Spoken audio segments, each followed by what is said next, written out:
திரைக்குறள் நேயர்களுக்கு வணக்கம். சமீபத்தில் நடந்த ஒரு மாபெரும் கூட்டம் மாநாடு, கட்சி மீட்டிங், இல்லைன்னா தொண்டர்களை சந்திப்பது, இப்படி எது வேணாலும் சொல்லலாம். அதை பற்றி யார் என்னங்கிறதையும் முழுமையாக சொல்கிறதுக்காக வணக்கத்திற்குரிய பாலாஜி பிரபு அவர்கள் வந்திருக்காங்க. வணக்கண்ணே. வணக்கம் அண்ணே. இப்போ போன வாரம் 13ஆம் தேதி வாழ்க்கையில் மறக்க முடியாத ஒரு தேதியாக அமைந்தது. அன்றைக்கி 2 விஷயம் நடந்ததுண்ணே. ஒன்று வந்து உயிருள்ள ஒரு விசா ரிலீஸு, இன்னொன்று வந்து சேலத்தில் அந்த கூட்டமாக மாநாடா அது எப்படி சொல்லுவீங்க? நிர்வாகிகள் கூட்டம். அந்த நிர்வாகிகளுக்கு மட்டும்தான் அனுமதின்னு சொல்லி பர்மிஷன் வாங்கியிருக்காங்க. அந்த நிர்வாகிகள் கூட்டத்தில் வந்து இந்த சுராஜுங்கிறவர் எப்படி வந்தார்? அவர் நிர்வாகியான்னு தெரில. சுராஜ் அவர் வந்து ஒரு வட இந்தியாவை சேர்ந்தவர். அவன் வட இந்தியாவை சேர்ந்தவர். கிட்டத்தட்ட 20 வருஷத்துக்கு முன்னாடி ஒரு 18 வயசுலேயே சென்னைக்கு வந்தவர். இங்கே பார்த்தீங்கன்னா இந்த வெள்ளி ஊருக்குவாங்கல்ல, அது மாதிரி சின்ன பட்டறை மாதிரி ஒரு தொழிற்சாலை மாதிரி வச்சு சொந்தமாக நடத்திட்டு இருக்காரு. 2 பேர் அவர் கீழே வேலை பார்க்குறாங்க. 2 குழந்தைங்க இருக்குது. அவருக்கு எப்படி அனுமதி கொடுத்தாங்கன்னு தெரில. அதாவது வந்து பாஸ் கொடுத்துருக்கோம், QR கோடெல்லாம் ஸ்கேன் பண்ணி தான் உள்ளே வர முடியும் எல்லாம் சொன்னாங்க. ஆனால் வந்து சுராஜ் வந்து அங்கே உள்ளே போயிருக்காரு. எப்படி போனான்னு தெரில. காசு கொடுத்து கூட்டுறாங்க அப்படிங்கிறாங்க. பிரியாணி எல்லாம் தனியாக இருக்காமல் அரேஞ்ச் பண்ணுறாங்களாம்மா. காசு கொடுத்து கூட்டம் கூட்டுறாங்களா அப்படிங்கிற ஒரு கேள்வி எழுந்திருக்கு இப்போ. அது இன்னொன்று வந்து என்னென்னா, இவங்க வந்து அஃபிஷியலாக அனௌன்ஸ் பண்ணாங்க அவங்க ட்வீட் பக்கத்துலேயே 4998 பேர். 4998 அது என்னன்னு தெரில. அதாவது 5000 பேருக்கு அனுமதி வாங்கியிருக்காங்களா, நாங்கள் அதுக்குள்ளே தான் கூப்பிடுறோம் ஆமாம் அப்படின்னு சொல்லி தான் 2 பேரை குறைச்சிருக்காங்க.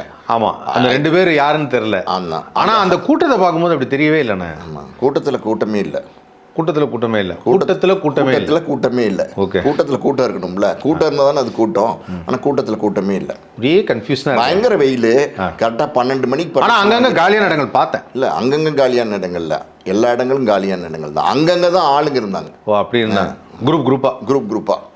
அதாவது பயங்கரமான உச்சி வெயில்ல எங்கேயாவது நீங்க இந்த மாதிரி கூட்டம் போட்டு பார்த்துருக்கீங்களா? சுமார் எத்தனை மணிக்கு? ஓப்பன் ஸ்பேஸ்ல. எத்தனை மணிக்கு ஆரம்பிச்சது? அது 12 மணிக்கு தான். 12லேருந்து 3 வரைக்கும் பர்மிஷன் வாங்கியிருக்காங்க. அது ஏன்னா அந்த டைம்ல வாங்குறாங்க. அந்த டைம்ல தான் அவர் வந்து தூங்கி எந்திரிச்சு ரிலாக்ஸ்டா வந்து பேச முடியும். அவர் வந்து நேரம் வந்து ஏர்போர்ட்ல இறங்கினாரு. கொஞ்சம் ஒரு அரை மணி நேரம் ரெஸ்ட் எடுத்தாரு.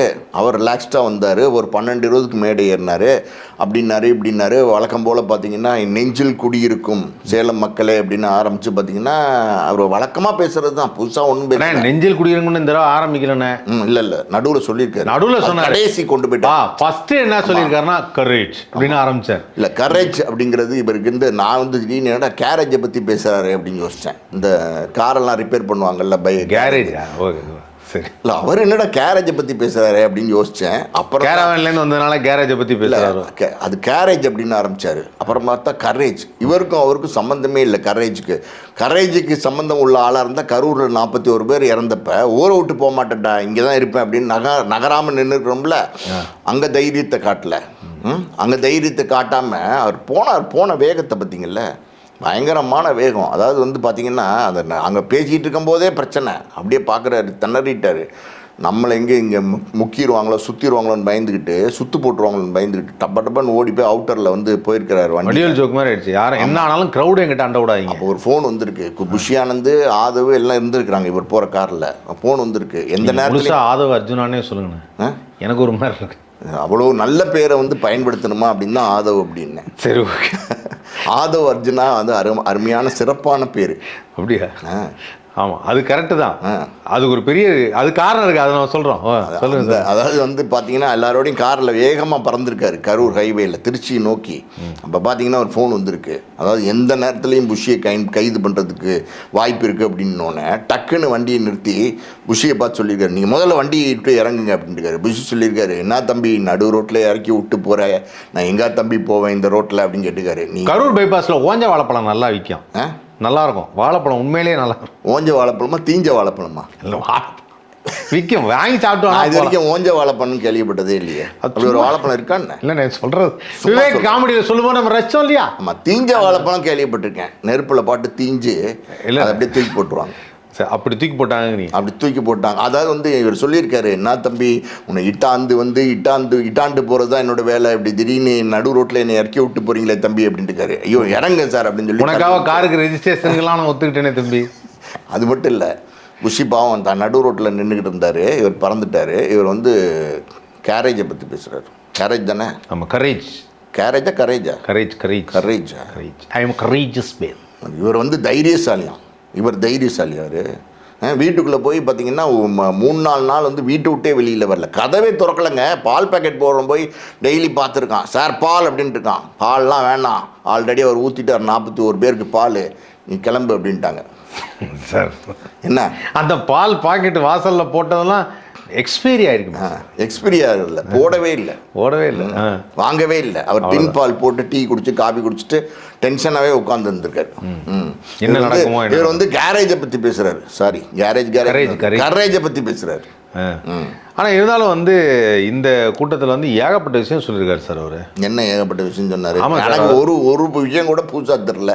எந்த மாநாட்டில் என்ன சொன்னார்? சரி, என்ன கொள்கை சொன்னார் சார்? சரி, நான் கேட்குறேன், எப்போ வந்தாலும் வந்து இந்த டிஎம்கே அட்டாக் பண்ணுறது தவிர்த்து வேற ஏதாவது பேசுகிறாரா? தீய சக்தி தூய சக்தி இது ஒன்று பிடிச்சிட்டாரு டெம்ப்ளேட்டா. இது தவிர வேற ஏதாவது பேசுறாரா? எனக்கு என்னவோ சரி, நீங்க சொல்றீங்கல்ல ஏகப்பட்ட தீய சக்தி தூய சக்தி சோப் அடிஷன் பார்த்த மாதிரி இருக்கு. அது மகாசக்தி, பராசக்தி விட்டுருங்க, அது ஓடி அது சக்சஸ் ஆயிடுச்சு, அது மகாசக்தியா மாறிடுச்சு. அது இன்னைக்கெல்லாம் பார்த்தீங்கன்னா மகா சிவராத்திரி. இப்போ வந்து நம்ம மகாசக்தியை பற்றி பேசிக்கிட்டு இருக்கோம். சரி, அதை விடுங்க. நான் என்ன சொல்கிறேன்னா, என்னதான் பேசினார் சேலத்தில் நீங்கள் சொல்லுங்கள், எனக்கு தெரில. இல்லை பேசினார் சார், பேசினார். என்ன பேசினார்? கதம்னாரு. சினிமா டைலாக் அது. கதமே ரஜினிகாந்த் டைலாக். ஆமாங்க, அது எதுக்கு இவர் போய் பேசுகிறாருமே? அதாவது சேலம் மேடையில் ஏறி கதம்னா என்ன முடிஞ்சு போச்சுன்னு அர்த்தமா? அதாவது வந்து எப்படின்னா இனிமே தலைவர், அதாவது இவர் பேசிகிட்டு இருக்கும் போதே பார்த்தீங்கன்னா அந்த பையன் மயக்கி விழுகிறான். முடிஞ்சு போச்சு. இந்த பையன் இறங்கி ஆம்புலன்ஸ் வந்து வேகமாக வருது, ஏற்றுறாங்க. திரும்பி ஆம்புலன்ஸ் வந்து சவுண்டு போட்டு போகுது, கிருன்னு சவுண்டு போட்டு போகுது. ஆனால் இவர் பேசிக்கிட்டே இருக்கார். சத்தியப்பிரமாணம் எடுக்கிறார். அப்போ தான் இப்படி கையை நீட்ட சொல்லி, நான் வந்து இந்த ஸ்கூல்லாம் படிக்கும்போது பார்த்தீங்கன்னா இந்த 11th 9th 10th படிக்கும்போது all Indians are my brothers and sisters, we are Indian nation அப்படி இப்படின்னு பேசுவாங்கல்ல. அந்த மாதிரி பார்த்தீங்கன்னா நான் தாவேக்காக்கு மட்டும்தான் ஓட்டு, விசிலுக்கு மட்டும்தான் ஓட்டு, மற்றவங்க ஓட்டெல்லாம் கொடுத்தாங்கன்னா காசை வாங்கிட்டு நோட்டை வாங்கிட்டு போடாதீங்க ஓட்டு, ஊதுங்க விசிலுங்கிறாரு. இவரே என்ன சார், நீங்கள் வாங்கிக்கங்க, அதெல்லாம் உங்கள் பணம் தான் அப்படிங்கிறாரு. அப்படின்னா இன்டெரக்டாக இவர் என்ன சொல்கிறாருன்னா, மக்கள் வந்து காசு வாங்கிட்டு ஓட்டு போடுங்கிறாரா? இல்லை, இவர் வாங்கிக்கோங்க உங்கள் பணம்னா எனக்கு ஒன்றுமே புரியல. புரியல உங்கள் பணம்னா இப்போ நீங்கள் கொடுங்க, நீங்கள் வச்சுருக்கீங்க, மக்கள் பணம் ஃபுல்லாக சம்பாரித்து வச்சுருக்கிறீங்க. கிட்டத்தட்ட பார்த்தீங்கன்னா 35 வருஷமாக கொளுத்த சம்பாத்தியம் பண்ணி வச்சுருக்கிறீங்க. ஒரு டிக்கெட்டு, அதாவது 180 ரூபா 190 ரூபா டிக்கெட்டை வந்து 3000 4000 5000 விற்கிறீங்க. அப்போ நீங்கள் வந்து சம்பாரிச்சிங்களா மக்கள் பணம்? 200 ரூபா எங்கே இருக்குது, 2000 ரூபா எங்கே இருக்குது? எத்தனை மடங்கு? 10 மடங்கு. வாரிசு படத்துக்கு 2000 டிக்கெட் இருந்துச்சு. எனக்கு தெரிஞ்சு வாரிசு படத்துக்கு 2000 டிக்கெட் வித்துச்சுல்ல. அதுக்கப்புறம் இப்போ வந்து ஜனநாயகனுக்கு ஆல்ரெடி விற்று நிறைய பேர் அதை வாங்கி, அந்த ஸ்கேம் தெரியுமா உங்களுக்கு? அது தெரியாது. அது வந்து இப்போ ரிலீஸ் அனௌன்ஸ் பண்ணி 9ஆம் தேதின்னு பல பேர் வந்து பார்த்தீங்கன்னா 2000 3000 டிக்கெட் வாங்கிட்டாங்க, 200 ரூபா டிக்கெட் கொடுத்துட்டு. ஆனால் திருப்பி போய் கேட்கும்போது 200 ரூபா தான் ரீஃபண்ட் பண்ணியிருக்காங்க, மீதி காசு முடிஞ்சு போச்சு. ஆமாம், அதில் என்ன எழுதியிருக்கோ அதை கொடுத்தாங்க. என்ன ஒன்றும் பண்ண முடியாதுல்ல, என்ன பண்ண முடியும்? மிச்ச காசு ரிலீஸ் போது பணம் தரோம் அப்படின்னாங்க, மிச்ச காசு அப்படின்னாங்க. ரிலீஸ் போது அதை காம்பன்சேட் பண்ணிக்கலாம், 200 ரூபாய்க்கு திருப்பி தரோன்ட்டாங்க. காம்பன்சேட்னா மிச்சம் 1200 ரூபாய்க்கு 18 டிக்கெட் தருவாங்க, 10 டிக்கெட் தருவாங்களா? 10 டிக்கெட் தருவாங்கல்ல. அது வந்து மறுபடியும் ஜனநாயகன் ரிலீஸ் ஆச்சுன்னா 200 ரூபா மட்டும் கொடுத்துங்க, டிக்கெட் கொடுத்துறோன்றாங்க. ஜனநாயகன் யார் நடிச்சது சார்? விஜய் தான். இப்படி ஒரு படம் வருதா? வருது, அது எனக்கு மறந்துருச்சு ஆக்சுவலாக. விஜய் படம் ஒன்று நம்ம பேசிகிட்டே இருந்தோம். கரெக்டாக அது 19ஆம் தேதி பிப்ரவரி வருதுன்னு பெரிய பரபரப்பு ஏற்படுத்தினாங்க. 19ஆம் தேதி பிப்ரவரி சார், பிப்ரவரி 19ங்கிறது வரும், அது கேலண்டரில் இருக்கு. ஆனால் இல்லை, கன்ஃபார்ம் பண்ணி படம் வரும். இல்லை, சென்சார் வந்து இப்போ வந்து மறுத்தணிக்கைக்கு அனுப்பிச்சிட்டாங்க. அவங்க படத்தை வந்து இந்த வாரம் பார்க்குறாங்க. இன்னைக்கு திங்கக்கிழமை இல்லை, இன்னைக்கு பார்க்குறாங்க. பிப்ரவரி 30 வந்து கன்ஃபார்ம்டு ரிலீஸ் தான். அப்படியா? ஏதோ ஒன்று சார், இந்த மாதம் ரிலீஸ் ஆகிடும். இல்லை, பிப்ரவரி 30 கன்ஃபார்ம் ரிலீஸ். பிப்ரவரி 30 இருக்கே சார். இந்த லீப் இயர்னா என்ன? அது எனக்கு தெரியாது. பிப்ரவரி 30 29 சார், 29 தான் சார் இருக்கும். இல்லை, 29 தாங்க இருக்கும். ஜனநாயகன் வரதுனால அந்த மார்ச் 1 பிப்ரவரி 30 மாற்றிட்டாங்க இந்த வருஷம். அதாவது ஃபெப்ரவரியே ரிலீஸ் ஆன மாதிரி காட்டுறதுக்கு ஆகிடும் சார். அதாவது வந்து அவங்களே வந்து அறிக்கை கொடுத்துட்டாங்க. கர்நாடகா டிஸ்ட்ரிபியூட்டர் வாங்கினார்ல, அவரே சொல்லிட்டாரு ஏப்ரல் வரைக்கும் படம் வராதுன்னு சொல்லிட்டாங்க. அப்போ வராது. தெரியாது உங்களுக்கு சார்? தெரியாது சார். நாங்கள் என்ன சார், நாங்கள் ஏதோ ஒரு தமிழ்நாட்டில் ஒரு கடைக்கோடியில் இருந்துட்டு இருக்கிறோம். கடைக்கோடி, ஆமாம். அதாவது தமிழ்நாடே அவருக்கு வீடு.